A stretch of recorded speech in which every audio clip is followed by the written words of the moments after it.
Now connecting you to the College Sports Connection podcast.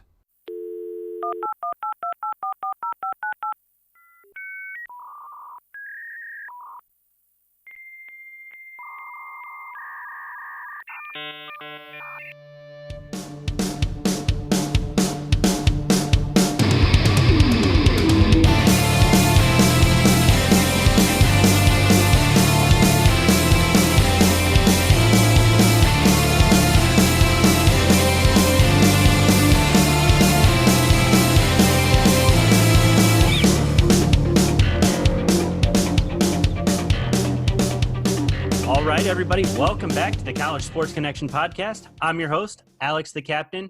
Joining me as always, my partner, AJ the Guru. Hey, what's going on, everybody?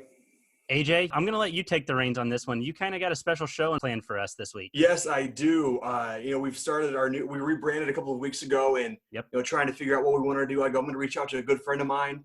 He's a Toledo Whitmer grad. He went to the University of Michigan. He was a captain, wore number 43. He was a 2016 second team All-American, 2016 All-Big Ten, a 2017 third-round pick to the Baltimore Ravens where he wore 93. In 3 seasons, he had 54 tackles, 2.5 sacks. And on March 20th, he was traded to division rival Pittsburgh Steelers and also a new father. Ladies and gentlemen, Chris Wormley. Thanks, guys. Thanks for having me on.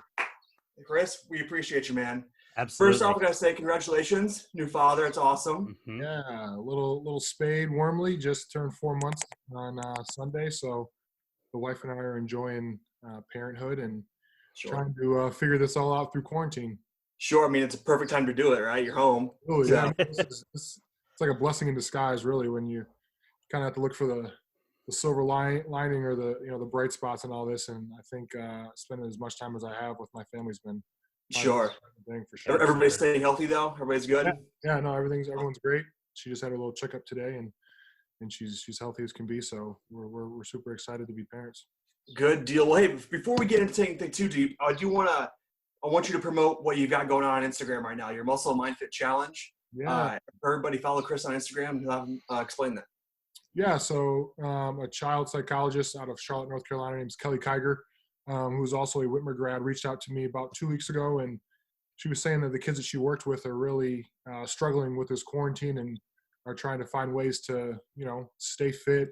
They're missing out on gym class, they're missing out on their spring and winter sports. And so we came up with this Muscle and Mind Fit Challenge. She kind of handled the social, emotional aspect of the challenges, and I took the reins on the physical fitness aspect of it. And we've been having great results. There's people from, seen people from Canada, people from Arizona reach out and do challenges, kids as young as 2 years old to, I've seen some, 7-year-old, grandparents in there doing the challenges. So it's been pretty cool. I didn't really know what to expect. And, we've had a great turnout for these challenges. And if you guys want to see any of that, it's #Muscle and Mind Fit. And you can check it out on my Instagram, which is big_worm43.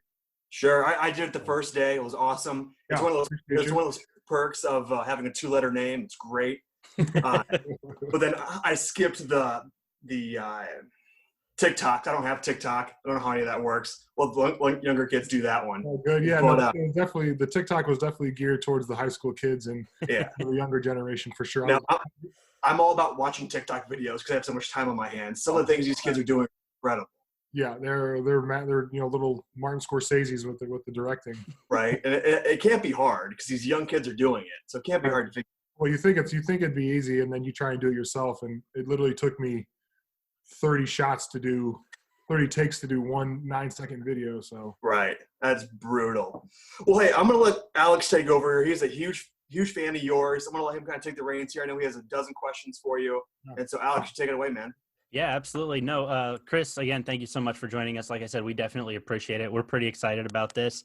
I kind of want to talk about that transition from high school to college. Obviously, you went to Michigan. I guess my first question really is, why Michigan? Where else were you recruited? What was the draw to go play in front of 110,000 people every Saturday? Yeah, well, I grew up in Toledo, and my mom and dad were huge Michigan fans, so I was a Michigan fan as well growing up. My dad would take me to, the spring ball practices, spring games, and we would tailgate and we'd go to games, one, maybe twice a year, which was really, the highlight of my week in the fall was being able to go see those games and be in that atmosphere. And when I started getting recruited, probably my sophomore year, Michigan had reached out. A lot of the Big Ten had reached out, Ohio State, Michigan State, Notre Dame. And I knew I wanted to stay local. There were some, West Coast teams, some SEC teams that were reaching out. But I knew that eventually when it came down to it, I was going to stay local. And the biggest school local was the University of Michigan. And I was a fan growing up. The academics were amazing. And it just fit to who I was as a person and what I wanted to accomplish. Sure. Now, Michigan was the only visit you took, right? Yeah. So I guess back then with Brady Hoke, he had a rule that if you were going to take an official visit at Michigan, you had to be committed.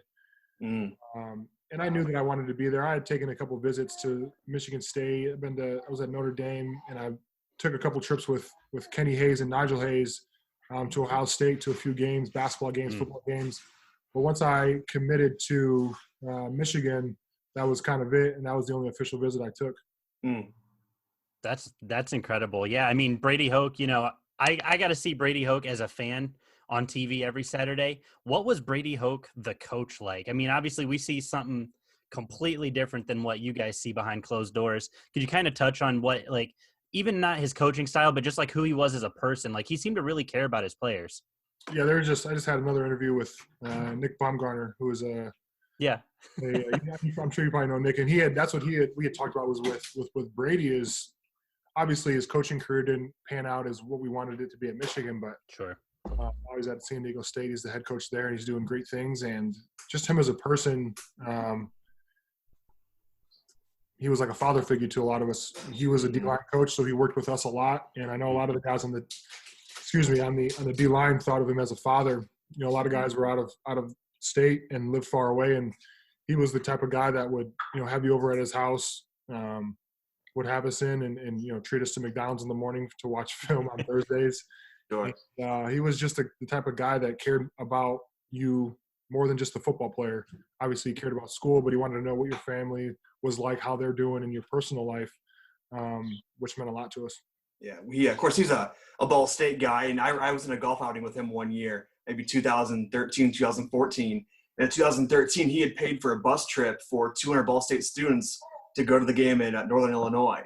And so he put us all on buses, paid for all of our food and our tickets, and we took a bus trip up to DeKalb and all on him, and it was an absolute blast. Yeah, that's the type of guy Brady is. He's obviously he's a smart football coach, but he wants to see other people do well. He wants to help out wherever he can, and especially at smaller schools like Ball State, to get those kids to have the experience to have a bus trip for free is something that's pretty cool. Right, and I think he needed Ball State to beat Northern Illinois that year too, just to help you guys out. I think that's probably part of it. Yeah, that's when they had Jordan Lynch and they were just running all over everybody. Yeah. Those years, yeah.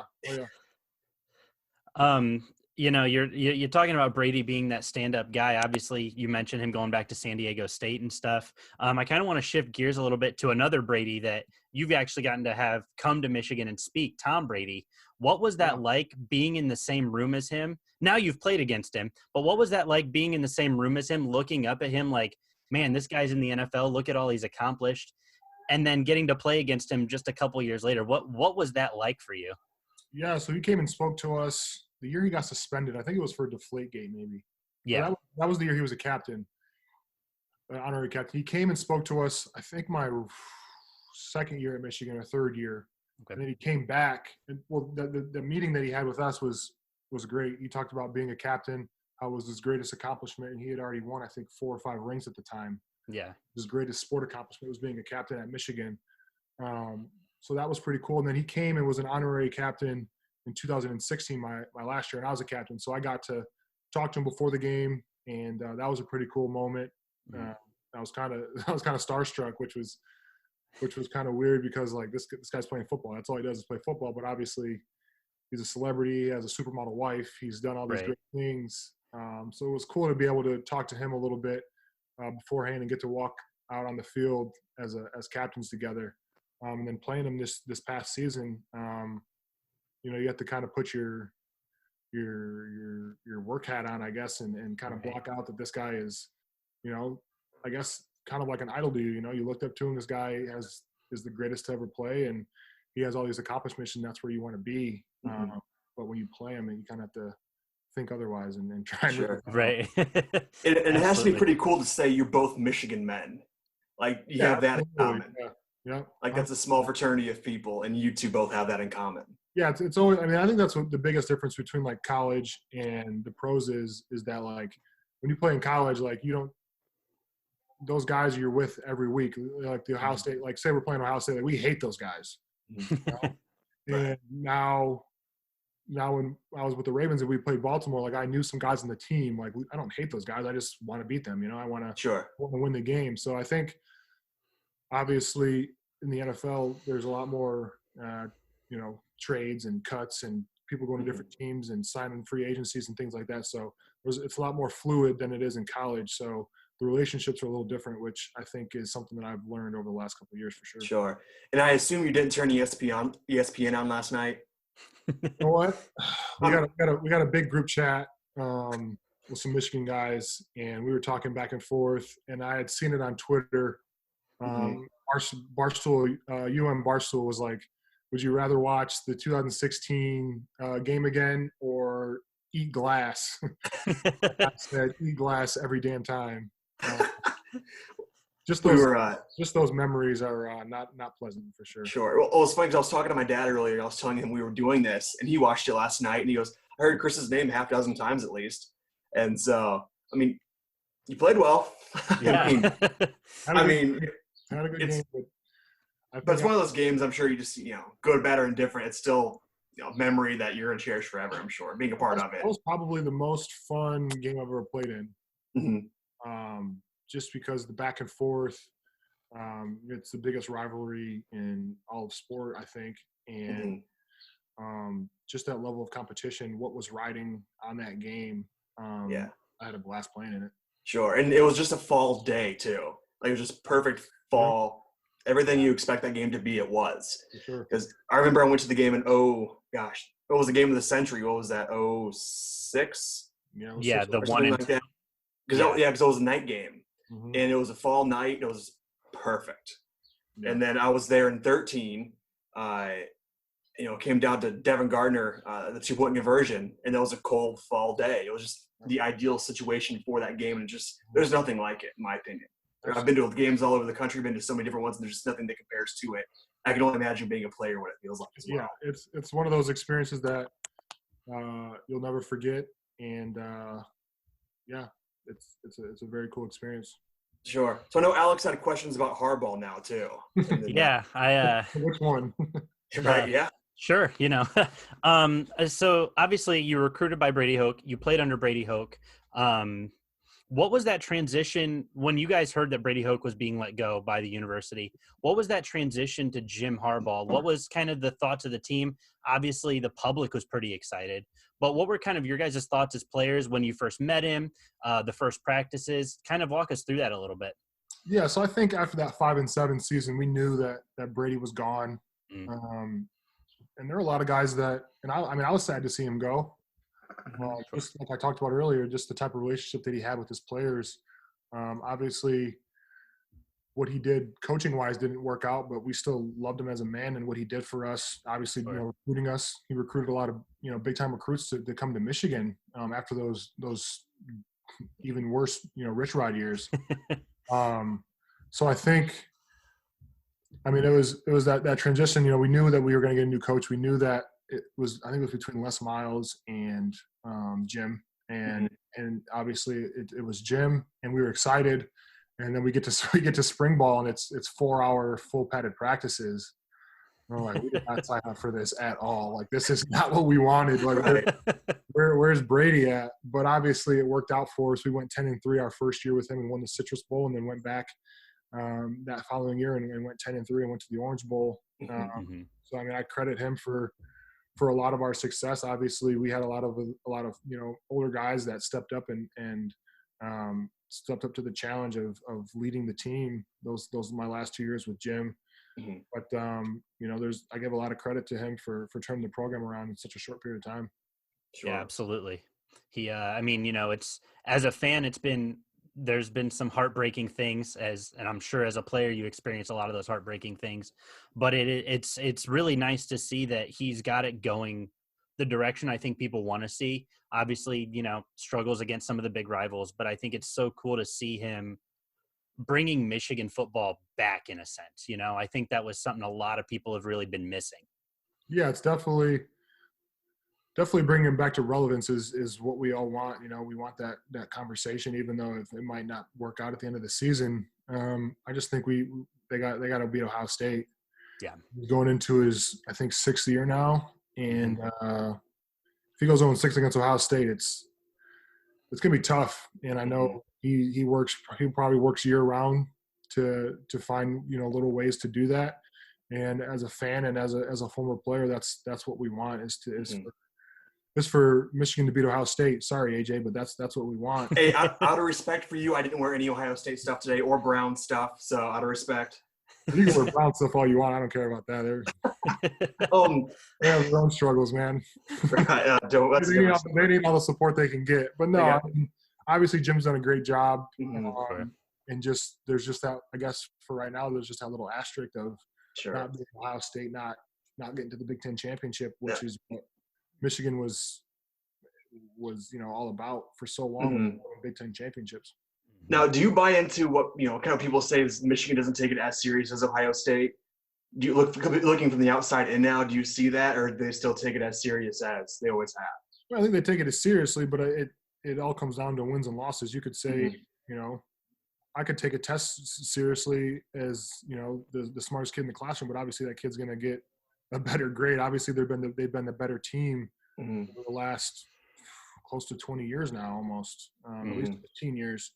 And it comes down to recruiting. It comes down to having players that that you can develop into potential NFL prospects. And as you saw, the first 3 picks in this last draft were all Ohio State products. Little asterisk on Joe Burrow because he went to LSU, but I saw your tweet in regards to that too. Those first 3 picks were all Ohio State recruits, so obviously they're doing something right. And obviously Michigan gets good players, but it's all about getting those 4- and 5-star recruits. And I was a 3-star recruit, so I'm not saying that the 3- and 2-star recruits can't get it done. But overall, when you look at it, the more 4- and 5-star recruits, the better your chances are. And then also developing players into top players. Sure. Yeah. And we talked about a little bit ago bowl games. What was the best bowl game gift you got? I think it was the Citrus Bowl. We got a point system, and then when we got to Orlando, we got to go on like a little Best Buy shopping spree.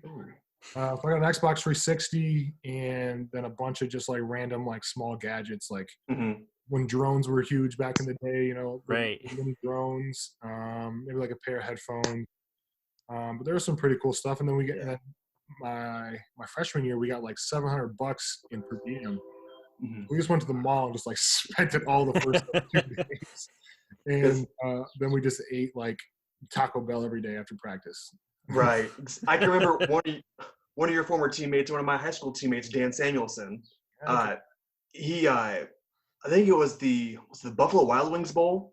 I think it was. I think he told me he got like a Lazy Boy or something like that, and they mailed it to him, and he had this big Lazy Boy in his dorm, and no room for it. Yeah, a lot of guys had like the reclining, like they're like these black leather reclining chairs. You could plug like your phone into it and charge it, and that was a big thing that we got like on our point system. So you walk in, and there's just hundreds of products ranging from like you get 8 points. 8 would be like the reclining chairs, king mattress, Xbox 360, and then as the points get lower, earbuds, things like that. Sure. Which I'm sure you enjoyed everything from 8 to 1. Everything had to be right. Cool. Absolutely. Yeah, it's like you walk in, you're like, oh, this is gonna be easy. Then you get there and you spend 2 hours like doing the math. Okay, I can get 3 1-pointers and a big a bigger 5-pointer, or I can get 1 8-pointer. And then nothing else, or I can spread it out. So it was, you kind of have to do the math. It's like going to an arcade with your tickets, trying to figure out. Exactly. You have to figure out if you want the big teddy bear or a bunch of candy, Sure. That's awesome. Yeah, that's so cool. Like, bowl games, like that's just a unique experience in and of itself. Like, obviously you mentioned the Citrus Bowl, the Buffalo Wild Wings Bowl, the Orange Bowl.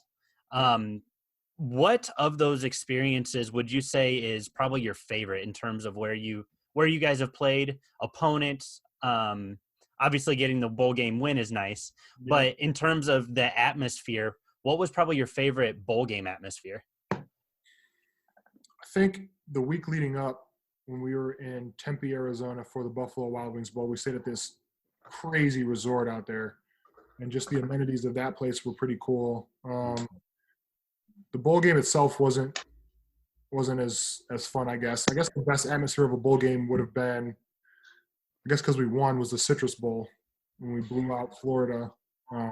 But the atmosphere at the Orange Bowl in Miami too was crazy. You're in Miami, right? Great weather down there, and we were playing Florida State, so they had their, most of the fans there were Florida State. They got their chops going on, that's going on. And so the atmosphere there was great. But I would say, the week leading up in the bowl festivities and stuff, I think Arizona was pretty fun. Now, Florida State, Delvin Cook was there, right, at that time? Yeah, they had Delvin Cook. They had Derwin James. Yep. DeMarcus Walker. I think he plays for that. He plays for Denver now. They had Francois, the quarterback, when he was young and was balling out that one year, which was we played him. So they had some good players, man, and they had Delvin Cook, and he ran it up on us for sure. Man, I remember watching that game, and he just, no offense, he torched. I mean, nobody could stop him. He was just so fast. But that finish to that game was so incredible. I think it was obviously Florida State won that 33-32, I think is what the final was. Yep. That was just absolutely mind-blowing, watching that fourth quarter just turn into a scoring barrage. Yeah, I think we were down maybe a couple scores, and then Wilton came back and was balling out. And Chris Evans, that was a freshman running back, made a ridiculous play for a touchdown, and then I had blocked, I think, their PAT down by 1, and I think we might have gotten the ball back, and then we didn't have enough time to score. Right. There was only 4 minutes left for us to score. We couldn't get a drive together. But yeah, that game was fun too. A lot of these fun games I'm playing, and we're coming on the short end of the stick, but right, some good memories for sure. Absolutely. But did Florida State have, who was their kicker? Was that Sanchez or Robert Aguayo Aguayo? Yeah, who's supposed to be the next big thing too. Yeah. I don't even think he's in the league anymore. I don't think so. No. He did 2 years maybe. Yeah, if that. That's brutal. But so as we mentioned, I remember you getting drafted. I texted you right away. Of course, it had to be in the late hours of the night. It was like 11 o'clock or something it was. But we figured you'd be going somewhere. Baltimore takes you to another Harbaugh. That's got to be day and night personalities, I'm assuming. Because the way you see him in media and on the field, day and night. Jim couldn't have prepared you for John, I can imagine. So kind of, moving in there. And it's nice too because you're staying on this part of the country. So it's not like you're moving across or anything like that. So getting into Baltimore and playing in such a tough division, kind of that transition, the game speed, I can only imagine, is turned up by 1,000. Especially as a defensive lineman, the running backs you're seeing are bigger, stronger, faster. The offensive linemen, bigger, stronger, faster. So kind of what was your training leading up to, through preseason and week 1, getting ready for your rookie season? Yeah, it was a struggle, man. I'm not gonna lie.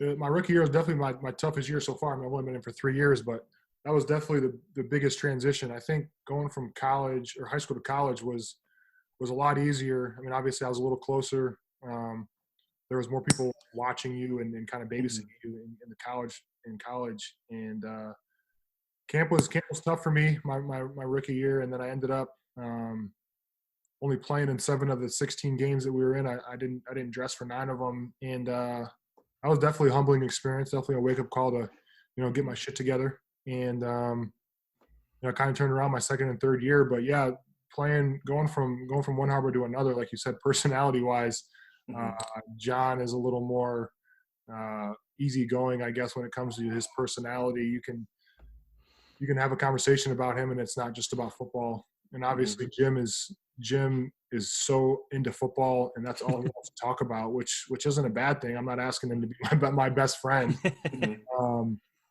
But I guess it is maybe a little different too, because we're all, quote unquote grown men now in the league. Sure. Have those conversations more than, John's talking about getting a beer afterwards, and you can't say that with Jim, but Jim drinks milk. Yeah, he just drinks milk and beef. Yeah. Diet. He wears cleats in his house. But yeah, no, I mean, they're the way they want football to be played is very similar.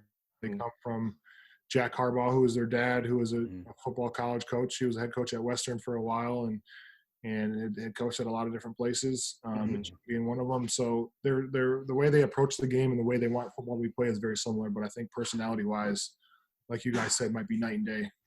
And I can remember too, I believe it was your rookie year. It was myself, my brother Renee, and her now fiance were on the sidelines. And this was just maybe 2 years after we all worked together in Toledo. And then we got to see you on an NFL stadium. Like, I think we've seen you twice play in Cleveland, and just so cool seeing that. We were on the field, and there you are. And then I look down the aisle, and there's Danny Shelton's massive rear end. I go, these boys are big. Yeah. And so obviously I worked with the Mud Hens with you. Standing next to you, yeah, you're big, but you got big in the NFL. I mean, I definitely had put on muscle and got a little bigger, but like, there's some guys that are taller than me, like Tuitt, like Stefan. Stefan is a massive man. He's taller than me, and he's probably got 20 pounds on me. So I might be big, but there are definitely guys that are bigger than me, and it just goes to show you what it takes to be able to run into these guys for 40 plays a game. Sure. I think I've told you this, my dad has a barbecue business, and Stefan's a big fan. And so when we have barbecue around, the amount of barbecue he eats is just absurd. I can imagine a lot. I know I can eat a lot, but he probably takes it down. Right. And we're actually talking about doing a barbecue out in Pittsburgh for him and the family. So obviously you'll be in attendance for that. So we'll bring the smoker out there and do a full-blown barbecue. There we go. I can put some barbecue down, a little brisket, a little chicken, a little pulled pork, something. You got to get it going, a little ribs. Sure. Now, what was your go-to place in Baltimore to eat? Oh, man, see, Baltimore is so big into freaking seafood, man, and it's coming from the Midwest. Like, you're not eating Lake Erie food or Michigan, or you know what I'm saying? Like, you're not eating that fish. That's not perch and walleye. Yeah, if it's not perch, walleye, or bluegill, you're not eating it. Right. But Baltimore's big into these blue crabs where you got to crack them open with a hammer and pull it apart and the intestines and all that. So I'm like, I don't need that. But there's a bunch of places downtown that are really good. There's a couple Mexican spots that my wife and I like to go to for date night. There's a great Italian spot down the street from me that we just found that's really, really good. So there's a lot of food, man. But if you're seafood, this is the place to be. Sure. And I don't know if you watched the Peyton's Places on ESPN. He went to Baltimore and talked to Ray Lewis, and he got a big thing of crabs. And Peyton looked at it, it's like, I don't know. I'm from Tennessee. I don't know this stuff. Yeah. No, they literally just like boil it, and then like in a big pot with like whatever you want, honestly, spices and stuff. And then they just dump it on a table with like cardboard paper, pick it, smash it, pull it apart, eat it, and it's supposed to be good, but I beg to differ. They make you work for your food. Yeah, just give me a steak or a burger or something, like I'll just right. go for it. Right. That's great. No. Now, obviously, as we all know, you got traded to Pittsburgh just a couple weeks ago. What are you looking forward to for now? You're going to be playing against all these Ravens teammates you had for the last 3 years. What's the one thing you're looking forward to, obviously besides beating them, that you're looking forward to when you move to Pittsburgh? I mean, I guess besides football, just getting to know the city. I love food, so there's a bunch of good spots up there that people talk about all the time about Pittsburgh food. But I guess team-wise, just getting to know the guys, learning the system, and trying to contribute as much as possible. And hopefully I can stay there a little longer than just here. And obviously, we've been in the playoffs, and I've always heard too, playoff speed is different than this regular season game speed. Is that true? And can you feel that when you're playing? Yeah, I think so. I think people know that it's win or go home. So every single play you have to have your A game and be ready to play against the guy who is trying to get to the next round of playoffs. So the speed's definitely different. You kind of go from camp to preseason games, which is a little faster paced, and then regular season obviously is full speed. But then you get into the playoffs, and it's like, okay, we got a chance to go to the Super Bowl, and that's everyone's goal and dreams right there is to get to the Super Bowl. So people are turn up the notch for sure. Sure. Is Lamar Jackson as freak of an athlete as he looks like on TV? Yeah. I might be an athlete, but that guy is a freak athlete. When we're in camp, our coaches want us to run to the ball, and when he runs with the ball, I'm not getting anywhere near that guy. So I make it look like I'm running to the ball, but really, I'm nowhere near him. And sure, that guy's special, and he had an incredible year this year, and I'm sure he's going to continue to obviously impress people, but also prove people wrong that what they've said about him in the past. Sure. Well, now he's on the cover of Madden, so he can't fall victim to the Madden curse now. Patrick or Mahomes broke that last year, so yeah. We'll see if he can. Well, I mean, hopefully it's this year, but hopefully he continues his success, and he's absolutely. Sure, and I know I mentioned to you probably a year or two ago, but I went to school with Willie Snead, and he's a cool dude too. Now, Willie's a good dude. I mean, obviously. It's like he cut his hair too. What's up with that? He cut his hair. I think it's just maybe the quarantine got to him, or he wanted to switch up the look. But yeah, Willie's a great dude. He's got 2 beautiful little daughters, and he's a good family man, and he also plays football really, really well. And we had a couple classes together, and even in college, that hair was more blonde than what it was now. Yeah, seeing him cut that, and it's been going for a long time too, so it's kind of sad to see that. But the quarantine probably did get to him. Yeah, I can imagine, like the rest of us. For sure. So we, as I mentioned in the pre-show, AJ and I have partnered up with another podcast where we created a collaboration called the Four Beardsmen Sports Network. And what we're doing is we've asked them if they had anything that they wanted to kind of ask you. And Dylan sent us in, Beard Brother Dylan sent us in a couple questions. As I mentioned before, both Dylan and the other AJ are Whitmer grads. And Dylan asked, looking at where you're at now versus where you were back when you were at Whitmer, what did that time mean to you? And what kind of foundations did you establish during your time here in Toledo that have helped continue to keep you successful as you moved into the NFL? That's actually a really good question. I was thinking about that maybe last week.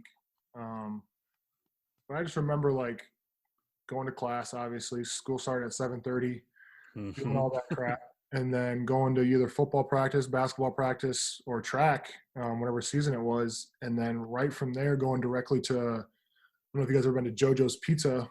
Love JoJo's.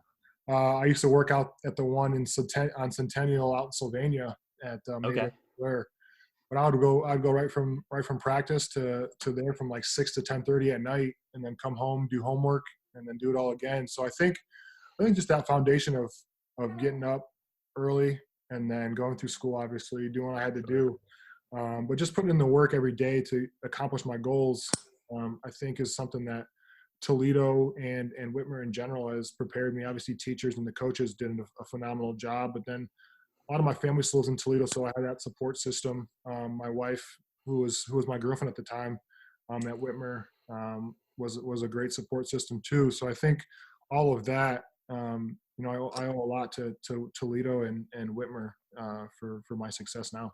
And I think it's safe to say too, being a mascot handler with a Hens had to be huge. I mean, yeah, honestly, that. I mean, I got my degree in sport management at Michigan, and I knew that the Mud Hens had a great, internship program. So I reached out to, who was it, Tony and Emily at the time. Tony and Emily, yeah. And they're no longer there. I know, and I think is Tyler running it over there now? I think Tyler and CJ. Yeah. So I reached out to them, and I think we were getting $8.43 an hour or something like that.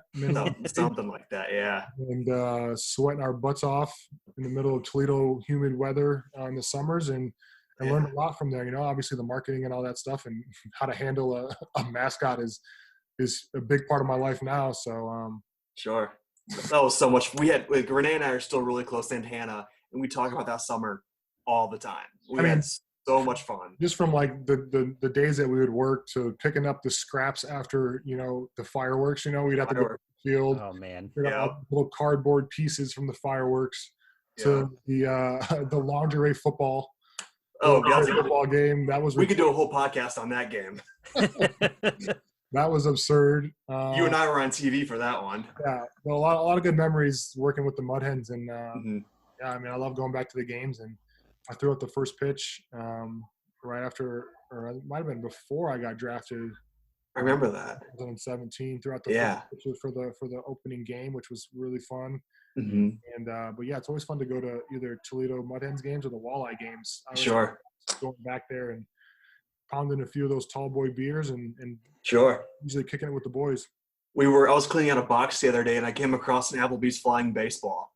And the amount of these things that we threw in the crowd is just absurd. Almost threw my shoulder out trying to get it up to the upper deck. Right. I took one. I still have it as a memento, 2014 on it, and I don't think they do that anymore. But yeah, I haven't seen it the last couple times I've been there. But yeah, there's a lot of good memories with you guys and Bellino, and yeah, man, a lot of good memories. That was a lot of fun. And I think Dylan had one more question too, didn't he? I believe he did. Yep, he did. Yeah, it was. He wanted to know when you got to the NFL, was there like a aha moment when you met a player saying, you know, to yourself, "Oh, I've made it here. I've made it this far." I think. I guess when I first met Terrell Suggs, pretty cool. You know, I got to be with him in the room for 2 years, and I mean, he had been playing in the NFL since I was, you know, I think third grade maybe. So that guy knows so much and has seen so much, and you know, I learned a lot from him in just 2 short years, and I think that might have been my aha moment where like, okay, I'm here, and this guy is not somebody that I look up to anymore. This is my coworker and somebody that I go and play football with, and we have to, you know, work together. So I think that might have been my aha moment. Was there any good, you know, pranks or, you know, hazing type things your rookie year? No, it was funny because like, I guess my rookie year, I mean, at least for the D line, like we were pretty chill. I guess the year before, like they made the guys get, you know, a bunch of snacks. Then my second year, we made the rookies get a bunch of snacks. And then this past season, we had the rookies get a bunch of snacks for us too, and whatever we wanted. And I actually pulled a prank on one of the rookies. He was supposed to get this certain type of cinnamon roll that I liked, and he kept lying to me saying that he was going to get it and it was on the way and he was getting it from Amazon, but then he was getting it from Costco and his girlfriend was picking it up for him. And this was probably going on like the second or third week of camp, and I'm already like on edge because we're in camp and it's hot and days are long, and you know people are getting cut and stuff like that. Right. I'm like, you know what? Screw it. I went online and I ordered 720 gallons of packing peanuts.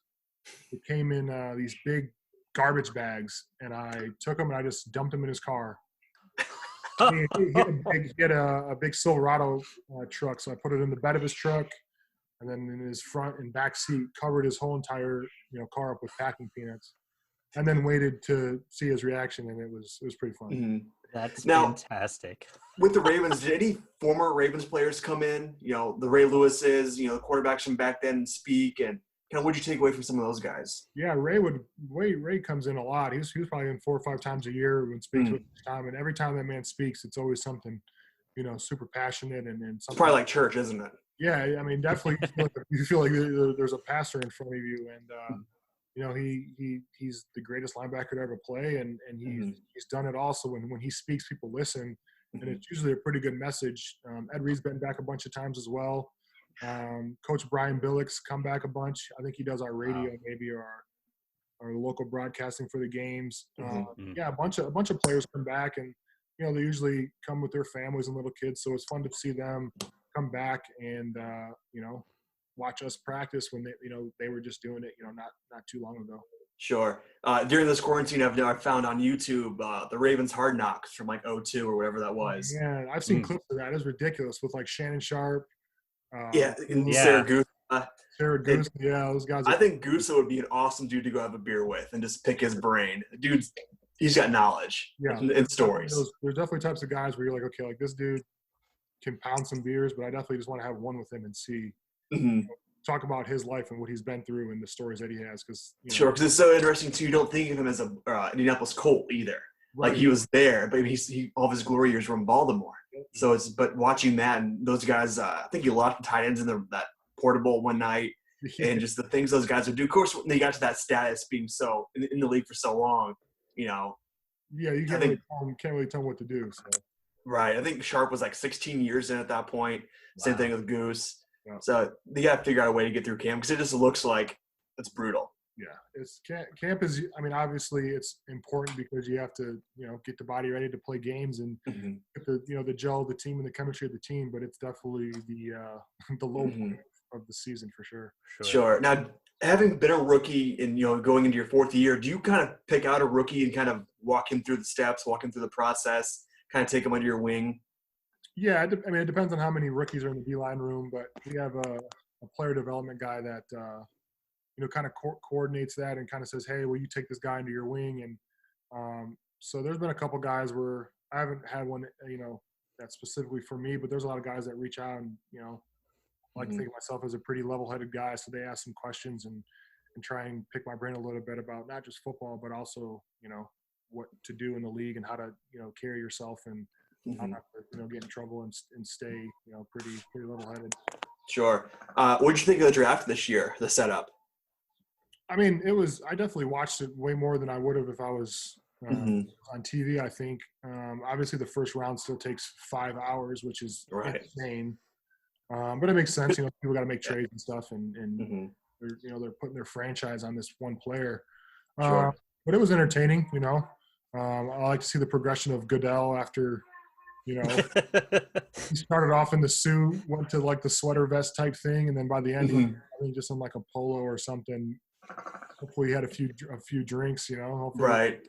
Being in his massive probably mansion, he had to have something in there. Sure, and he finally got into the M&Ms that later on, which that was really important. Well, the M&Ms were full at one point, and then yes, they were. He showed it in front of the screen. It was dangling, and it was damn near empty. So I'm like, okay, this dude is either just dumped him out or he's just been smashing them. All right. He's auctioning off an experience to come watch a Monday night game with him for I think it's the All-In Challenge that Fanatics is doing. So just to sit in that man cave would be so fun to watch a Monday night game. Well, everyone was booing him, like he was embracing the booze. I was like, right. This guy can have a little fun.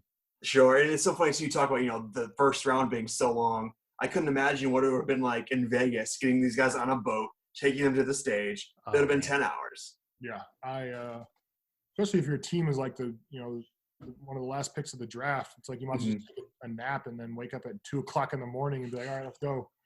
Right. All right. Because, I mean, you had to wait till what? 9, 10 o'clock when you got the call? Late.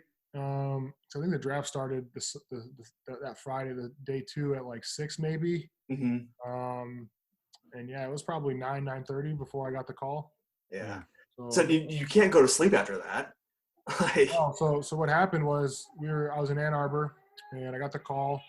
And all my friends and family came afterwards to celebrate. And my wife and I had a wedding the next day in Fort Lauderdale. So we were up till like 2 or 3 in the morning, and then woke up at like 6 to go to fly to Fort Lauderdale. So it was a long weekend, but one of the best weekends in my life for sure. Then did Ozzie call you?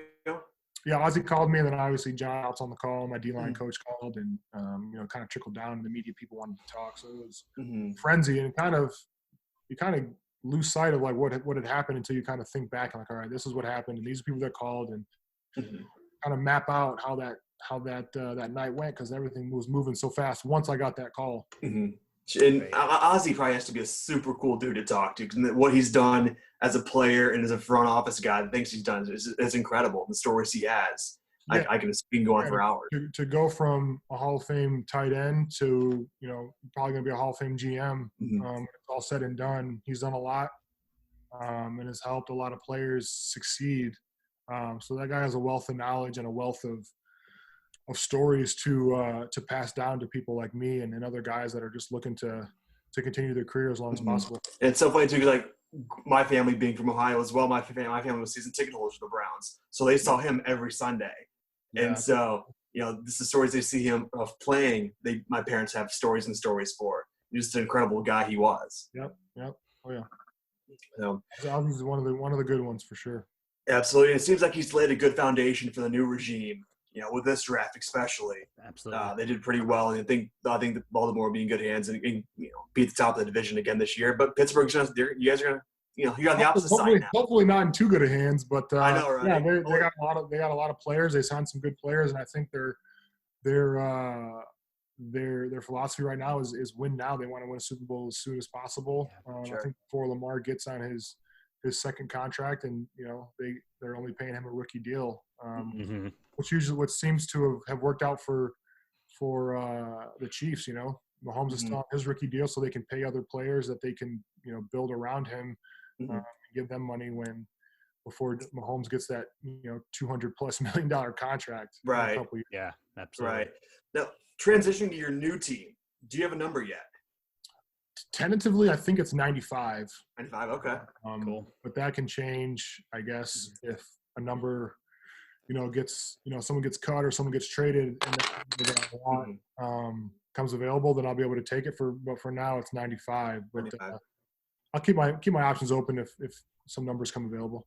Sure. Now, do they just kind of give you a list of available numbers and you go, yeah, that one? Yeah, I think in the 90s, 95 was the only one that was available. And there was a couple other ones. I think 69 was one, and I'm like, it's a little dicey. Right.